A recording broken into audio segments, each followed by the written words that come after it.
morning children, welcome back once again. Today children, we are going to study geography lesson 4, weathering and soil formation part 3. So first of all, what is soil? Soil is one of the most valuable resources. Why it is valuable? It is a biotic resource that is renewable. It determines the quality of the land. It forms the basis of agriculture. It provides support and nourishment to the plants. In turn, animals and humans get food from the plants. So that is why, these are the reasons why soil is said to be a valuable resource. And abiotic means a non-living chemical or physical factor present in the environment.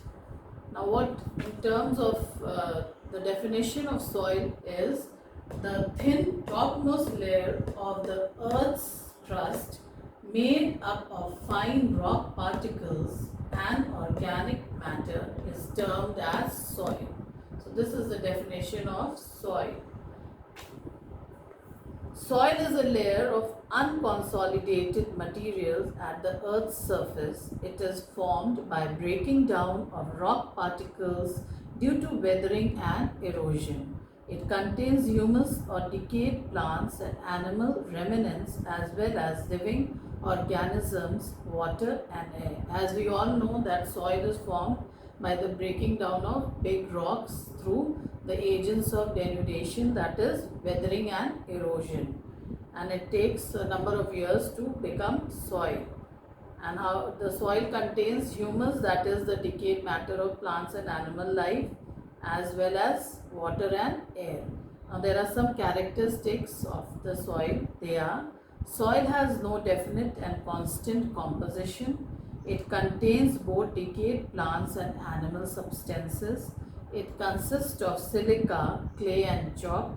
Soil contains organic matter called humus, which is derived from the decomposition of plants and animals. That is, the decayed part of plants and animals form humus, which is a nutrient for the soil.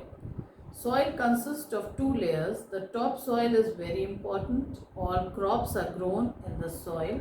It is very fertile. The subsoil is also called regolith. It is not as productive as topsoil. Now children, these were the points and the characteristics about soil. Now we come to the soil profile. That is, if you see on the board, a diagram is given. It is in your book on page 51, figure 4.6, and is known as soil profile, that is layers of the soil. So over here you can see the soil profile is divided into three parts: A, B and C. The first, as we read, the first and the foremost part of the earth's surface is known as, this part of the soil is known as the topsoil, and it is even called humus. This is the most important part of the soil because it is here that all the nutrients and minerals that is required for growing crops and which is required for agriculture is present here. It is on this topsoil that all the crops are grown because all minerals and nutrients which is required for the growth of plants are found here, that is humus. Humus is the decayed matter of plants and animals which makes the soil fertile and rich for growing. Now this over here 0 to 2, this is the most fertile part of the topsoil. Then comes the little deeper, that is not so much as the most top part, that is between 0 to 2 inches over here you can see. So the first part is known as the topsoil. Then under the topsoil comes the subsoil. The subsoil is the region where the roots where the plant's roots are found. They take the minerals, water and nutrients for the growth of soil from here also. So to some extent the subsoil also has some minerals and nutrients which helps the plants to grow. Then comes the C section, the C horizon, that is it is known as weathered parent rocks. This is the third part of the the layers of soil. This is known as this weathered parent rocks. Over here you can see there are small fragments of rocks. So this is made up of small fragments of rock.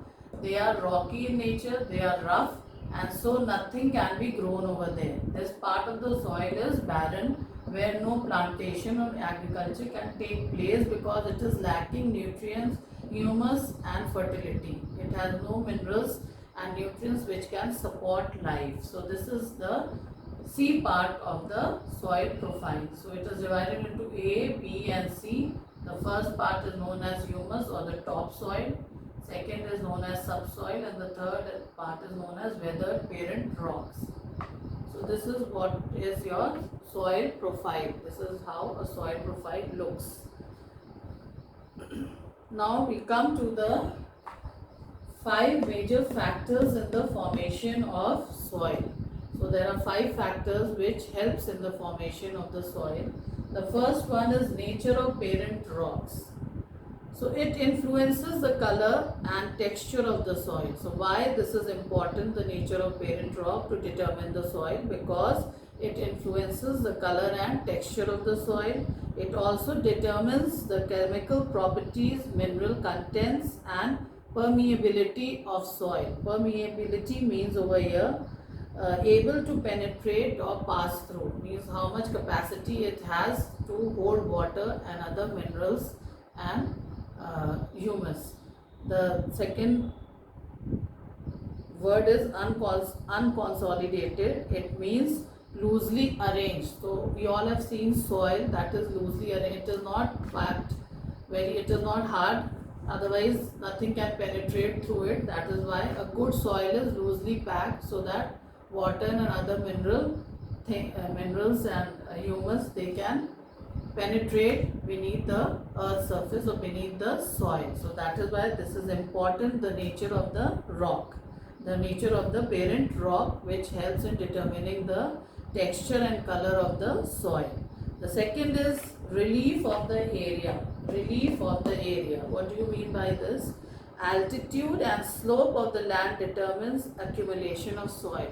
So it means the relief, that is the physical feature around which the soil is found, that also determines the color and texture of the soil. That if it is on a flat plain, the soil will be much better than soil found on mountainous areas, because mountainous areas soil will be rough, it will be rocky, it will have fragments of it, it will not be as suitable as that of soil found on land. So that is why relief of the area, the physical feature where the soil is found, also determines its characteristics. The third one is C, climate. Climate, temperature and rainfall rate of weathering and erosion. The temperature and rainfall also influences, that is temperature and rainfall is a part of climate which influences the rate of weathering and erosion. So they are the weathering agents which breaks the rock into soil. So if a particular area has lot of rainfall and the temperature is high, that will act as a agent of denudation and breaking up of rocks. Then the soil over there, the making of soil, that is the formation of the soil, will be much faster than the areas which lack the rainfall and temperature. Vegetation, the formation of soil, it is also dependent upon vegetation. As you know, this humus is formed from the decayed plants and animal matter. So if you have good vegetation around the area, that is, it determines the quantity of humus and microorganisms in the soil. It includes flora and fauna and microorganisms found in the soil. So as we all know that the soil is made up of humus, and humus is the most important part of the soil, that is, it is the most important part, the topsoil, and it is here that all agriculture and growth of plants take place. It is the most fertile part of the soil, and for that you need humus, and humus comes from the decayed matters of plants and living organisms that decay.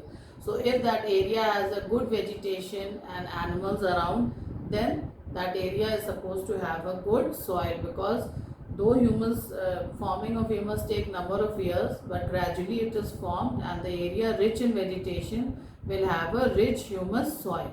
So vegetation is one part which is important in formation of good soil.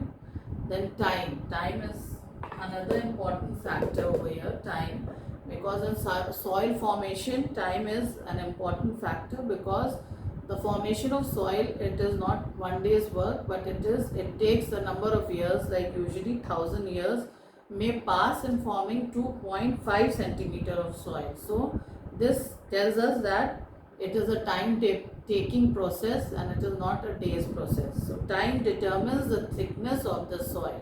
As we know that it takes 1,000 years only to make 2.5 centimeter of soil. So these are the 5 factors which determines the formation of soil, that is nature of parent rock, relief of the area, climate, vegetation and time.